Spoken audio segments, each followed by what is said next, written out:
They say regret doesn't arrive at the moment you cross the line. It comes after, when the silence returns, when you're alone with what you've done and who you've become. That's how it started for me. With one moment, one choice I can't take back. The hardest part? Knowing I didn't stop when I should have. It was a quiet Tuesday evening, the kind that hums with routine. My husband, Mark, was away on a work trip, and the house felt unusually still. I had just returned from the office, kicked off my heels, and walked into the kitchen to pour a glass of water. That's when I heard it, the distant rush of water from the upstairs bathroom. My stepson, Dylan, must have gotten home earlier than usual from his college classes. He was 21, thoughtful, reserved, always a quiet presence in our home. I didn't think much of it at first, just a normal part of the day. But as I headed upstairs, I noticed something strange. The guest bathroom door was slightly ajar. Light spilled into the hallway. Steam drifted out into the air. Dylan was always meticulous about his privacy. An open door didn't add up. I paused, hesitated. Then curiosity got the better of me. Just a quick glance, that was all I intended. What I saw stopped me in my tracks. He stood at the sink, shirtless, jeans hanging low on his hips.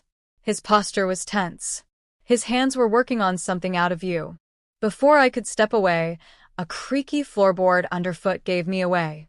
He turned quickly, startled, his eyes wide with alarm. Grabbing a towel, he stammered, I didn't know you were home." Heat flooded my face. I wasn't trying to. I just heard the water. I looked away, already backing toward the hallway. But something about his expression stopped me. Something panicked. Broken. I couldn't just walk away. Not like that. "Dylan," I said gently, stepping into the bathroom and closing the door behind me. "Are you okay?" He sank down onto the closed toilet lid, towel clenched in his fists. "I'm just embarrassed," he whispered. His voice cracked like it had been barely holding together until that moment. He wouldn't meet my eyes. I leaned gently against the counter, giving him space. "You don't have to talk if it's too hard. But I'm here if you want to." He nodded slowly, then let out a shaky breath. Something's been off with my body. I didn't know who to talk to. I didn't think anyone would understand. His words came fast, clumsy and raw. Not just confusion. It was fear. Deep, soul-twisting fear that something was wrong with him. I felt it in my chest like a weight. "It's okay," I said softly, stepping a little closer.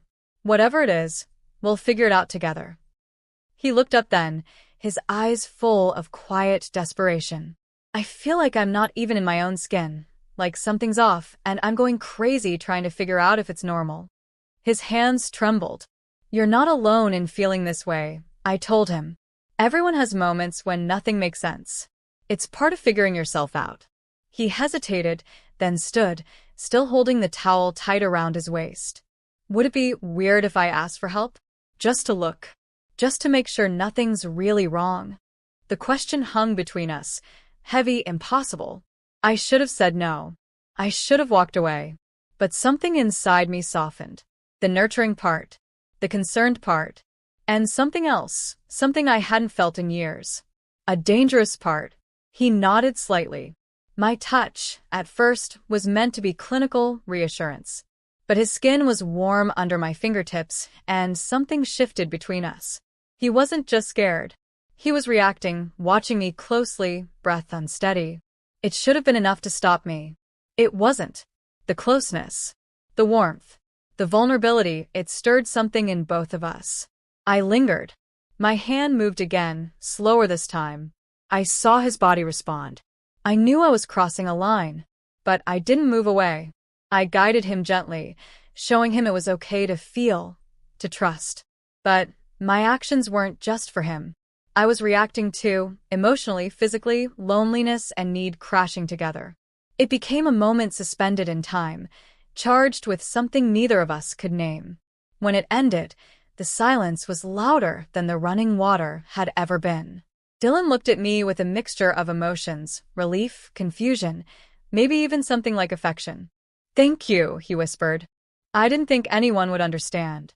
I forced a smile, burying my own emotions beneath a rising tide of guilt. "You're not alone. I'm always here if you need to talk. Then I left the room, heart pounding, mind racing with the weight of what I'd done. That night, I couldn't sleep. The ceiling seemed to stare down at me, waiting for me to admit the truth.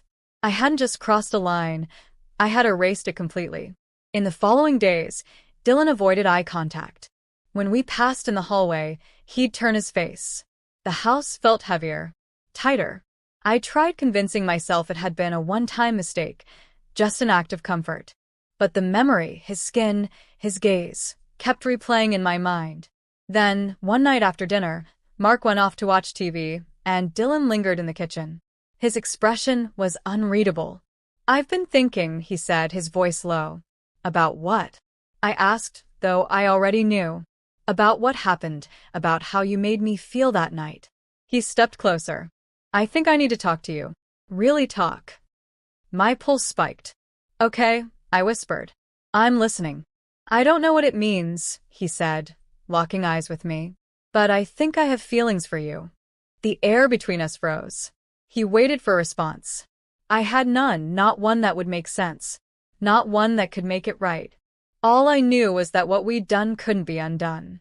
And whatever came next, we were already lost.